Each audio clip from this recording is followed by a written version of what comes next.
अस्सलाम वालेकुम। आज मेरी फ़र्स्ट वॉइस ओवर वीडियो थी और उसकी रीज़न ये थी, मैंने इसलिए बनाई कि मैंने कहा यार आज जो है ना वो इतनी सारी डिशेस एक साथ बना रही हूँ क्योंकि दावत है घर पर, तो सारी चीज़ें इतनी गड़बड़ होने वाली हैं, इतनी ज़्यादा गिच पिच है वीडियोज़ के अंदर कि देखने वालों को समझ ही नहीं आएगा कि किस तरीके से चीज़ें बनाई हुई हैं। तो सबसे पहले मैंने जो है ना वो खीर बनानी थी क्योंकि मेहमानों ने लगा था कि हम सिर्फ आधे घंटे के अंदर पहुँच रहे हैं। तो मैंने फटाफट से जो है ना वो खीर बना दी थी। खीर बनाने के लिए मैंने जो है वो दूध लिया था, उसके अंदर मैंने पिसे हुए चावलों को वॉश करके डाल दिया था, थोड़ा से ब्रेड क्रम्स डाल दिए थे और साथ में मैंने चीनी डाल के इसको पकाने के लिए छोड़ दिया था। दूसरी तरफ मैंने चावलों को जो है वो भिगो के रख दिया था और फिर मैंने चिकन लिया था, टमाटर, प्याज और आलू जो है, मैंने प्याज जो है ना वो ब्राउन ली हुई थी ताकि, क्योंकि मुझे बहुत जल्दी हो रही थी बनाने की ना, देर हो रही थी, तो इस वजह से मैंने जल्दी जल्दी काम करना था। फिर मैंने दही डाली, थोड़ा सा बिरयानी मसाला डाला।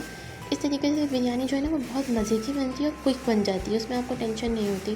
फिर थोड़ी सी हरी मिर्चें डाल दी थी। अच्छा, अदरक लहसुन का पेस्ट और जो है ना इमली की जो है वो शॉट जो था वो मेरे से मिस हो गया था, तो वो मैंने इसमें एडिट नहीं किया हुआ, ठीक है।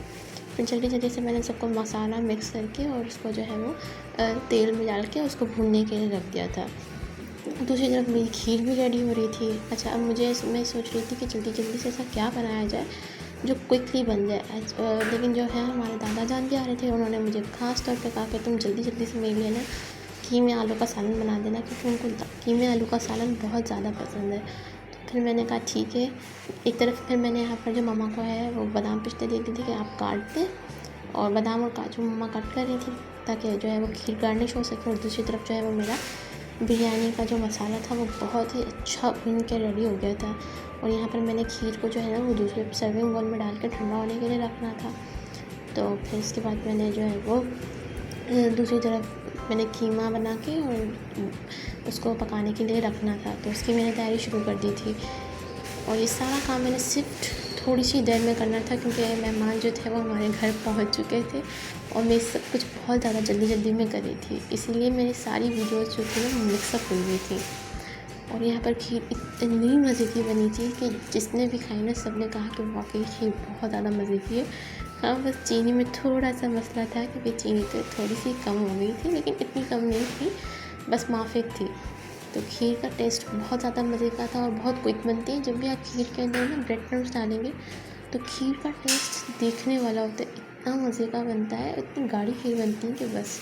और यहाँ हमारा चावलों का पानी हो गया था। चावलों के पानी में मैंने नमक डाला था और साबुत गरम मसाले डाले थे और उसको मैंने जो है वो कुक होने के लिए रख दिया था। साथ में मैंने कहा आप जल्दी जल्दी जो है वो कीमा बनाने के लिए रख देते हैं क्योंकि कीमा थोड़ा सा जल्दी बन जाता है। उसमें जो है वो मटन वगैरह था ना पिसा हुआ था। तो यहाँ पर मैंने थोड़ा सा ऑयल डाल के, ये सिर्फ एक पर्सन के लिए बनाया था मैंने, तो मैंने यहाँ पर थोड़ा साबुत ज़ीरा डाला था, थोड़े लौंग डाले थे, अदरक लहसुन का पेस्ट ऐड किया था, मटन का कीमा और आलू ऐड कर दिया था यहाँ पर और उसको अच्छे से भून लिया था मैंने। और फिर जल्दी जल्दी जब आप जल्दी जल्दी में काम कर रहे हो तो सारी चीज़ें इतनी गड़बड़ होने लग जाती हैं, समझ ही नहीं आता कि आप कर क्या रहे हो और मैं इसी तरीके से जल्दी जल्दी से सारा काम कर रही थी क्योंकि मैं बहुत ज़्यादा मतलब ना हरी हरी में, मतलब जल्दी जल्दी में मुझसे काम नहीं हो रहा था। फिर यहाँ पे सारे मसाले मैंने लाल मिर्ची, हल्दी, धनिया, ज़ीरा और जो है सॉल्ट वगैरह सब इसके अंदर मैंने ऐड करके एक साथ बाउल में, और फिर मैंने उसको जो है इसमें डाल दिया था क्योंकि हमारे ना अभी ऊपर वाले चूल्हे ख़राब हैं, तो मैं नीचे कुकिंग कर रही होती हूँ तो मुझे इतना मसला होता है, एक चीज़ ऊपर एक चीज़ नीचे। यहाँ पर मेरा मसाला भुन गया था, फिर मैंने इसके अंदर टमाटरों का पेस्ट ऐड कर दिया था और टमाटो पेस्ट ऐड करने के बाद मैंने इसको दोबारा से बहुत ज़्यादा भुना था और उसके बाद फिर इसके अंदर पानी डाल के इसको मैंने कुक करने के लिए रख दिया था। जब भी आप इसको मतलब कीमा वगैरह बनाए ना तो उसकी भुनाई अच्छे से करनी चाहिए ताकि उसकी जो स्मेल होती है ना बीफ की या मटन की जो भी, वो निकल जाती है। यहाँ पर मेरा मटन का कीमा था, आप चाहे तो बीफ का भी यूज़ कर सकते हो, चाहे तो चिकन का भी यूज़ कर सकते हो, उसमें कोई इशू नहीं होता। या फिर मैंने चावल को गई थी तो मैंने यहाँ पर तेल लगा दी थी बिरयानी की, साथ में जर्दे का रंग, थोड़ा सा ऑयल और जो मेरा बचा हुआ मसाले का ऑयल था वो डाल दिया था। और बिरयानी की खुशबू इतनी मज़े की आ रही थी, इतनी मज़े की कि मैं आपको क्या बताऊँ। तो जब भी आपको बिरयानी बनानी हो ना तो जो मसाला है ना मैं यूज़ करती हूँ, ये कराची का मसाला होता है।